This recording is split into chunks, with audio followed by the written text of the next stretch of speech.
When it comes to Hollywood and award shows, you could not believe that things are fair and unbiased behind the scenes because unfortunately the industry is filled with massive shills. Same with, the journalists who write articles about these pieces of content. But now we are finding out the Academy Awards has snubbed Oppenheimer and rewarded the worst Marvel film. I have a few different things that I want to show off, but before we get into the topic, if you enjoy the content I create, check out the links in the description, follow me on social media, and consider supporting through Patreon or via YouTube memberships. So I wanted to start off with this Inside the Magic article, and then I've got some tweets to reference. It says, in a surprising or not so surprising announcement, the Academy Awards have snubbed Best Picture favorite Oppenheimer in favor of films like the critically maligned Ant-Man and the Wasp: Quantumania. Now, when it comes to award shows, I usually do not get too excited for them because the movies that I believe should win are snubbed. Same with video games. The Game Awards recently happened and Hogwarts Legacy was not there at all because of political reasons. But when it comes to Hollywood, they are just the worst. They do not care about what consumers have to say. It's like when, movies promote how it's the #1 movie in America because of the ratings, but they're not using audience ratings, they're using the critics' ratings because those happen to be the shills.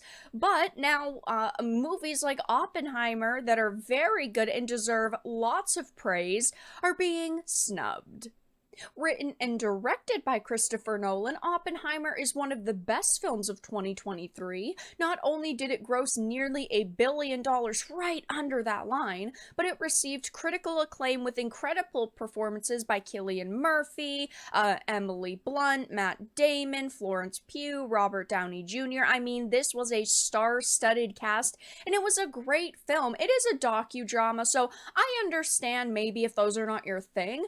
Nolan's way of presenting it, some people have found it disjointed, which I understand, but I think it was a very important and well-told story, and I really did enjoy the visuals. The recreation of everything from the era down to the simple sets was amazing, and it certainly deserves more credit than the horrendously CGI Aladdin of the Marvels or Ant-Man 3.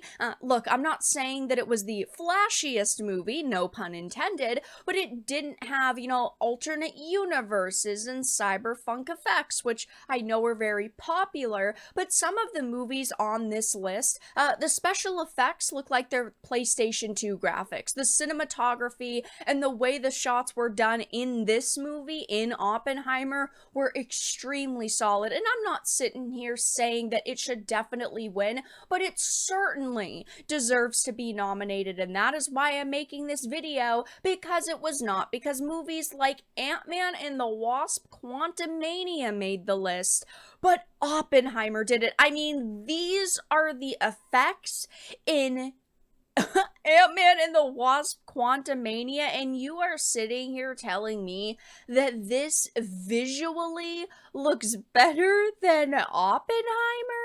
This looks crazy. I mean, it's like Spy Kids. This is insane. This should not be happening.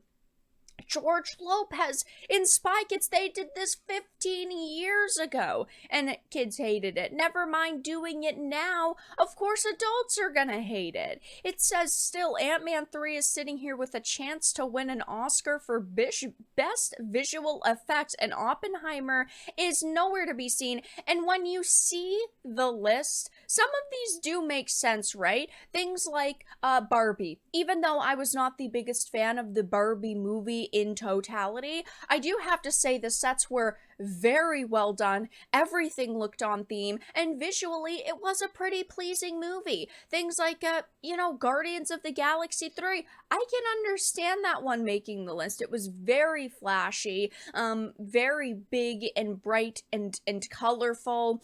Napoleon, a very gritty movie.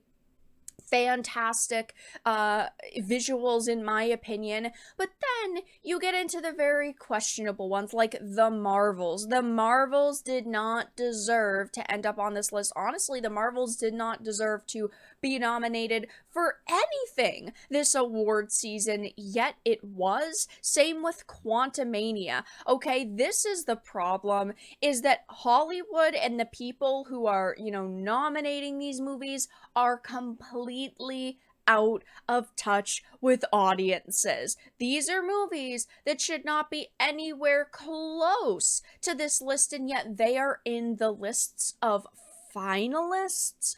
If they at least put Oppenheimer on here, I would be very happy. Of course, I would still roast them over putting, Quantumania in the Marvels and then Aquaman and the Lost Kingdom, which is not even out yet, on this list. But at the same time, I'm not saying that Oppenheimer should have won. Again, there are movies on this list that I think are definitely contenders. Napoleon, Barbie, Guardians of the Galaxy, Godzilla, Across the Spider-Verse even.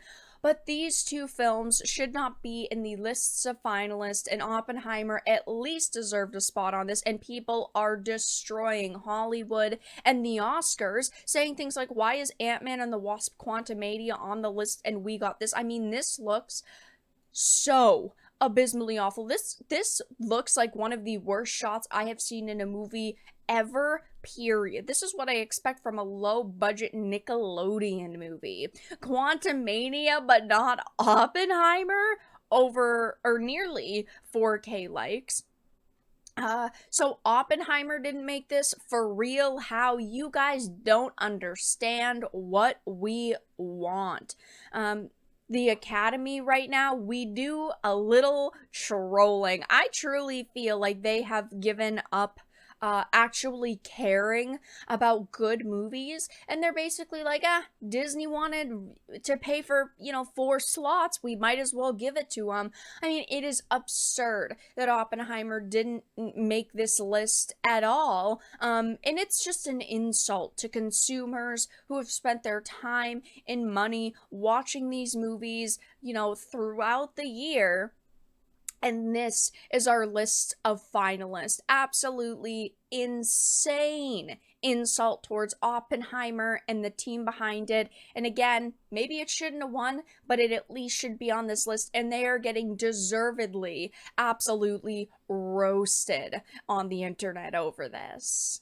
But that's all that I really had to discuss in this video. Let everyone know your thoughts in the comment section down below. If you enjoyed this and of course found it important and informative, make sure to give it a like, share it, and subscribe to the channel. And of course, if you didn't, make sure to give it a dislike. I appreciate your support either way, but I will talk to you all again in the next video really soon.